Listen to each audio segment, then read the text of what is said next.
Hello friends, आज हम बात करेंगे meaning and step of scientific method की। Research and scientific method both are generally considered as synonymous. क्यों सिनोनिमस है? क्योंकि the only difference between the two is that it is possible to employ scientific method without research, but it is not possible to conduct any research without employing scientific method. हम scientific method तो बिना research के कर सकते हैं। हर scientific method में ज़रूरी नहीं कि रिसर्च इन्वॉल्व हो, लेकिन कोई भी रिसर्च बिना साइंटिफिक मेथड के पॉसिबल नहीं है। ओके, तो क्या है ये scientific method? As we know that science refers to an organise knowledge, but this knowledge and facts are seldom final truth. Science क्या है? एक ऑर्गेनाइज नॉलेज है, लेकिन ज़रूरी नहीं है कि वो जो साइंस की वो जो नॉलेज है या जो फैक्ट्स है वो एक मतलब फाइनल ट्रुथ हो। मतलब वो रेयरली फाइनल ट्रुथ होता है। क्यों? The new experience and additional information constantly change them. जैसे ही कोई न्यू एक्सपीरियंस हमें मिलता है या कोई एडिशनल इन्फॉर्मेशन उसको बदल देता है, they are replace by generalisation that confirm the latest bodies of finding. है ना? कोई भी रिसर्च जो पहले की थी उसमें कहीं ना कहीं ऐड ऑन होता रहता है और फिर न्यू रिसर्च बनकर सामने आ जाती है। अब एग्जांपल देख लीजिए, पहले क्या था? टेलीफोन था, उसके बाद बेसिक मोबाइल आया, उसके बाद स्मार्टफोन आया। तो क्या है कि इवोल्यूशन चलता रहता है। आप साइंटिफिक रेवोल्यूशन अगर पढ़ेंगे कुहन का, तो उसमें भी है साइंटिफिक पैराडाइम शिफ्ट। है ना? कि मतलब किस तरह से एक एक्सपीरियंस के थ्रू, एक एक्सपेरिमेंट्स के through additional information add on होता रहता है और इस तरह से रिसर्च में चेंज आता रहता है प्रीवियस से करंट में। ओके, तो साइंटिफिक मेथड क्या है? It's a technique used in the construction and testing of a scientific hypothesis. है ना? साइंटिफिक मेथड क्या है? ये वो टेक्निक है जो कि हेल्प करती है बनाने में और टेस्ट करने में साइंटिफिक हाइपोथेसिस को। जो साइंटिफिक हाइपोथेसिस है, क्या होता है साइंटिफिक हाइपोथेसिस? मतलब जो प्रोबेबल फाइंडिंग है हमारी, या मतलब जो प्रोबेबल आंसर्स हैं, जो हमारा क्वेश्चन है, जो उस चीज़ों को, वो प्रोबेबल आंसर्स को टेस्ट करना, उसको कंस्ट्रक्ट करना, ये साइंटिफिक मेथड कहलाता है। ओके, तो साइंटिफिक मेथड क्या है? It's a process with the help of which scientist try to investigate, है ना, वेरीफाई और construct an accurate and reliable version of any phenomena. Scientific method क्या है? ये वो प्रोसेस है जो कि हेल्प करती है किसी साइंटिस्ट को या किसी रिसर्चर को इन्वेस्टिगेट करने में, वेरीफाई करने में और कंस्ट्रक्ट करने में एक एक्यूरेट और reliable version of any phenomena.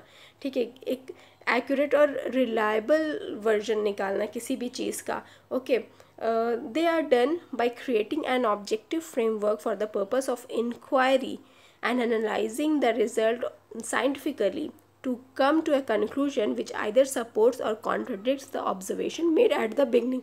जैसे मैंने बताया कि पहले जो भी फाइंडिंग हुई हो या पहले कोई भी इन्वेंशन हो, उस चीज़ों को कॉन्ट्रडिक्ट करता है या सपोर्ट करता है साइंटिफिक मेथड के थ्रू कोई भी रिसर्चर या साइंटिस्ट। ये कैसे हो साइंटिफिक मेथड वर्क करता है, किस तरह से इसे बनाया जाता है, या किस by creating an objective framework. है ना? एक ऑब्जेक्टिव फ्रेमवर्क होता है, ठीक है, by the purpose of inquiry और एनालाइजिंग हम एक रिजल्ट पे पहुंचते हैं साइंटिफिकली, और ये जो कंक्लूजन होता है वो या तो सपोर्ट करता है ना, या तो कॉन्ट्रडिक्ट करता है, जो कि ऑलरेडी ऑब्जर्वेशन मतलब पहले से हुई हुई है ना? तो this is what scientific method is, और this is what the process of scientific method.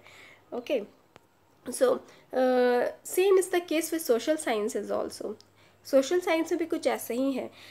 Scientific method can be applied to subject of social science also.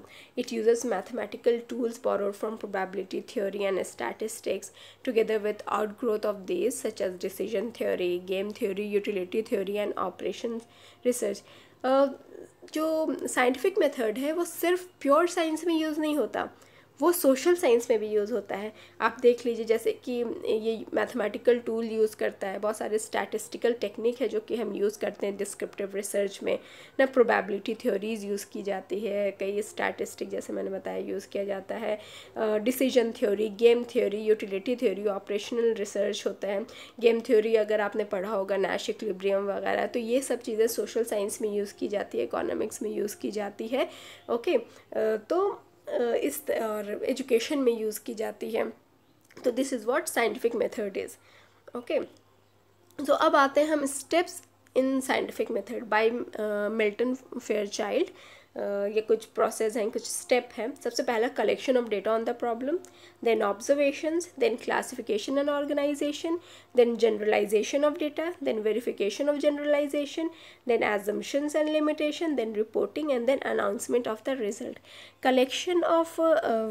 Collection of data on the problem in hand according to some adequate plan and their systematic observation, that is okay। मतलब collection of data किसका, on the problem in hand, मतलब जो problem हाथ मतलब आपके पास है उसके according data collect करना है ना। Then observations are done with a well defined purpose, they are recorded in definite term, है ना, उसको एक डेफिनेट टर्म में हम रिकॉर्ड करते हैं। Then classification and organisation of data on the basis of similarities, variations, activities, causes and result, है ना।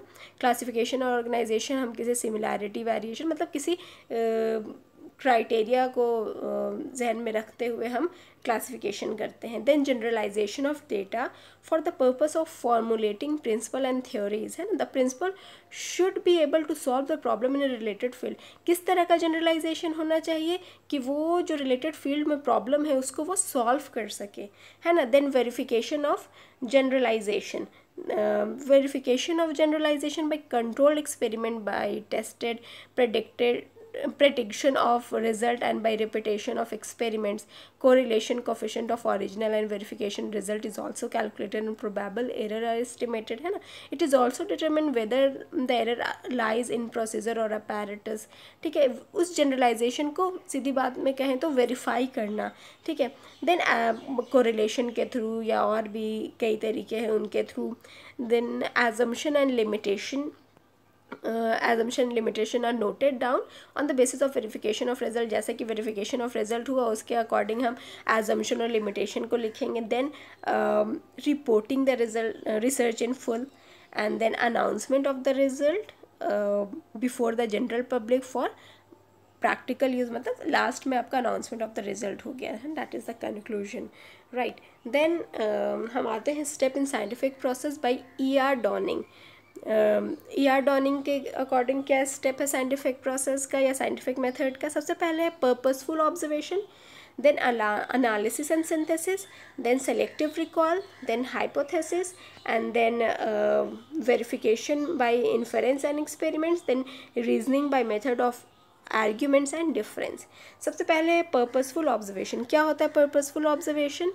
Means observation should be accurate and extensive and it must be done under variety of condition, taken into consideration the variety of conditions, ठीक है। Observation should be accurate and extensive. Observation कैसा होना चाहिए, accurate होना चाहिए और extensive होना चाहिए। Then analysis and synthesis. Analysis का मतलब क्या हुआ, एनालिसिस मीन्स किसी चीज़ को छोटे छोटे पार्ट में तोड़ देना, राइट। एंड सिंथेसिस मतलब क्या होता है, उसको फिर जोड़ देना। मतलब किस तरह से हम साइंटिफिक मेथड मतलब किसी चीज़ का भी रिसर्च करेंगे, इंक्वायरी करेंगे, पहले उस चीज़ को हम जो हमने ऑब्जर्व किया है उसको पहले छोटे छोटे पार्ट में तोड़ेंगे, मतलब उस चीज़ को समझने के लिए, उसको एनालाइज करने के लिए। एंड देन हम सिंथेसिस करेंगे, मतलब फिर उसको वो जो छोटी छोटी चीज़ें हैं जो हमने डिडक्ट की थी, डिडक्टिव वे में जो काम कर रहे थे, उसको हम फिर सारे को हम जोड़ेंगे। ओके, मतलब जो छोटे छोटे पार्ट में वो किया है उन सबको जोड़ देना। Okay, means the essential element in a probabilistic situation must be picked out by analysis, and then similarities as well as dissimilarities must be isolated, है ना। then आता है selective recall। What is selective recall? A wide range of experience is essential, है ना। तो experience हम लेंगे, है ना, इसको एनालिसिस सिंथेसिस करने के बाद हम एक्सपीरियंस के थ्रू चीज़ों को समझेंगे। देन हाइपोथेसिस, है ना, उसके बाद है हाइपोथेसिस। आप सबको पता है कि what is hypothesis, it is nothing but tentative solution, है ना, इट्स अ टेंटेटिव आंसर्स, ठीक है, of the problem. It may be more than one depending on the nature of the problem. Hypothesis ज़रूरी नहीं है कि एक ही हो, 2, 3, 4 हो सकती हैं, है ना।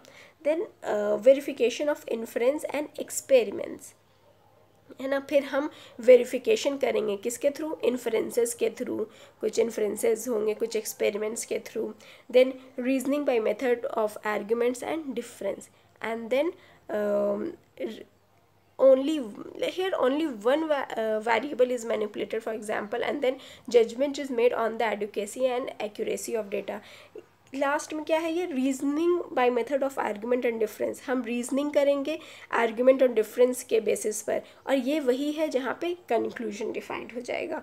Okay, so this is these two are the method of scientific process, it's a step of scientific method.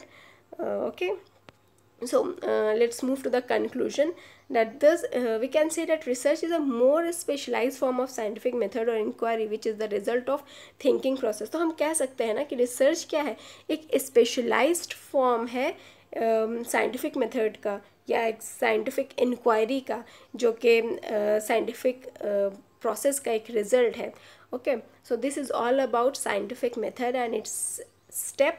सो अगर आपको मेरा ये वीडियो पसंद आया हो तो प्लीज़ इसको लाइक, शेयर और सब्सक्राइब करें। और अगर आपके जानने में और भी लोग हों जो एजुकेशनल बैकग्राउंड से हैं, बीएड कर रहे हैं, मेड या कुछ भी इसके रिलेटेड कर रहे हैं, नेट की तैयारी कर रहे हैं एजुकेशन में, तो प्लीज़, या रिसर्च रिलेटेड जिनके एजुकेशन है, तो प्लीज़ उन्हें शेयर भी करें। Thank you very much.